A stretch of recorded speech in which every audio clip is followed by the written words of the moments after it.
అందరికీ నమస్కారం అండి. మనందరికీ ప్రజలందరికీ తెలిసిందే, మన జగన్మోహన్ రెడ్డి రాప్తా నియోజకవర్గానికి ఒక పలకరింపుకు వెళ్ళి అక్కడ నానా డ్రామాలు ఆడేసి నానా రచ్చ చేసి అక్కడ పలకరింపు పక్కన పెట్టేశాడు. ఎంతసేపు ప్రభుత్వాన్ని తిట్టడం, పోలీసుని ఇష్టం వచ్చినట్టుగా మాట్లాడటం, ఇష్టం వచ్చిన డ్రామాలు ఆడేసి నాటకాలు ఆడి అక్కడ ఏదో ఒక పెద్ద సీన్ క్రియేట్ చేశాడు. ఏంటండి మీ ఇష్టం వచ్చినట్టు మాట్లాడతారు? మీకు ఎంతకాలమైనా సరే బుద్ధి రాదు. జగన్మోహన్ రెడ్డి గారికి మీకు అసలు ఒక రకంగా ప్రజలు మిమ్మల్ని 11 సీట్లుగా పరిమితం చేశారు.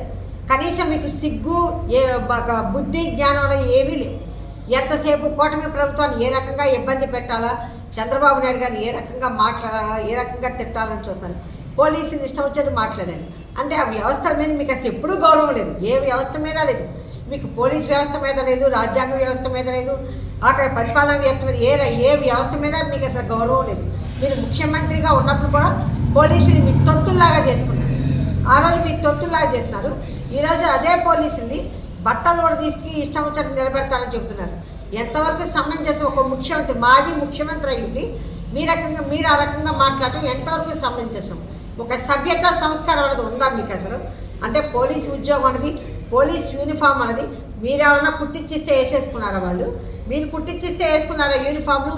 దానికి ఎంత కష్టపడాలండి, ఎంత వర్కౌట్ చేయాలి, ఎంత కష్టపడితే వాళ్ళు స్టేజికి వస్తారు. ఎంత కష్టపడి వాళ్ళు ఎన్నో ఉద్యోగాలు, ఎన్నో కఠినమైన పరీక్షలు ఎదుర్కొని ఎగ్జామ్స్ రాసి పాస్ అయినా కానీ వాళ్ళకి గవర్నమెంట్ ఎంత గౌరవంగా ఆ యూనిఫామ్ ఇస్తుంది. అప్పుడు వాళ్ళు ఎంత గర్వంగా ఆ యూనిఫామ్ వేసుకుని వాళ్ళు డ్యూటీలు చేస్తారు. పోలీసు అనేవాళ్ళు ఒక రక్షక భటులు, వాళ్ళు ఒక రక్షణ వ్యవస్థ. వాళ్ళు అంతేకాదు, ఎన్ని రకాలుగా వాళ్ళు ప్రభుత్వం ఏ మూలకి ట్రాన్స్ఫర్ చేస్తే ఆ మూలకెళ్ళి అక్కడ డ్యూటీలు చేసే వ్యక్తులు వాళ్ళు. అలాంటి పోలీసుని మీరు ఇష్టం వచ్చేట్టుగా, పోలీసులు ఆడ పోలీసులు ఉంటారు, మగ పోలీసులు ఉంటారు. మీరు ఇష్టం వచ్చేట్టుగా యూనిఫామ్ ఎప్పదీస్తాం, బట్టలు ఎప్పదీసేస్తాం అనేది ఎంత హేయమైన మాటలో ఏమైనా అర్థం చేసుకున్నారా? ఇంతవరకు మీ ఈ పార్టీలో పెద్ద నాయకులకి కానీ అంతే, యథారాజా తథా ప్రజ. మీరెంత నోటి దురుసో మీ నాయకులు కూడా అంతే నోటి దురుసు. మనం చూసాం కదా, కారుమూరి నాగేశ్వరరావు ఇష్టం వచ్చి మాట్లాడాడు. గుంటూరు జిల్లాకి గుంటూరు అవతలకున్న వాళ్ళందరినీ రోడ్డు మీద లాగి చెప్పుతో కొడతాడంట.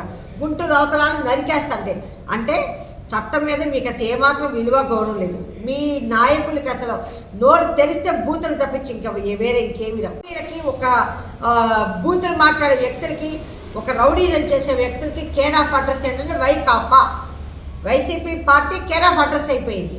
ఒక ఎమ్మెల్యేగా చేశాడు, ఒక మంత్రిగా చేశాడు, ఒక బాధ్యత గల పౌరుడిగా ఏం మాట్లాడుతున్నాడు ఆయన అంటే నరికించుకోవడానికి అందరూ అక్కడ రెడీగా ఉన్నారా? ఇక్కడ కొట్టించుకోవడానికి రెడీగా ఉన్నారా? తెలుగుదేశం వాళ్ళు ఏం మాట్లాడుతున్నారండి? సిగ్గు, బుద్ధి, జ్ఞానం, లజ్జ ఏమైనా ఉన్నాయా మీకు? ఎంతవరకు మీకు ప్రభుత్వాన్ని ఏ రకంగా ఇరుకులు పెట్టాలా, ఏ రకంగా ప్రజల్ని ఒక శాంతి భద్రతకు విఘాతం కల్పించి ప్రజలను రెచ్చగొట్టేటట్టు చూస్తున్నారు. అంటే ఏంటి? ఈ రకంగా ప్రజల్ని రెచ్చగొట్టి మొత్తం రాష్ట్రాన్ని అంతా కూడా ఒక రకంగా అల్లకల్లోలం చేయాలని చూస్తున్నారు మీరు. మీ ఆటలేవి సాగవు ఇక్కడ. ఇక్కడ ఉన్నది కూటమి ప్రభుత్వం. ప్రజలందరూ ఈరోజు కూటమి ప్రభుత్వాన్ని ఎంతో ఆశీర్వదించారు, ఎంతో మెచ్చుకుంటున్నారు.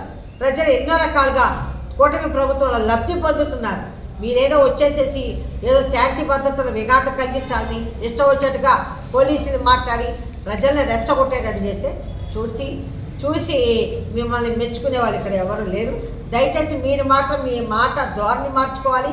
మీ నాయకులు కూడా మీ ఆలోచన విధానాన్ని మార్చుకోవాలి.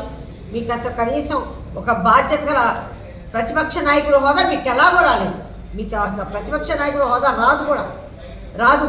ఎన్ని సంవత్సరాలు వచ్చినా మీకు రాదు. మీరేదో అధికారంలోకి వచ్చేస్తా అనుకున్నారేమో, అది చాలా జరగదు. అధికారంలోకి వచ్చి మేమేదో అది చేసేస్తాం ఇది చేసేస్తాం అనే ప్రగల్భాలు మాత్రం పలకద్దు.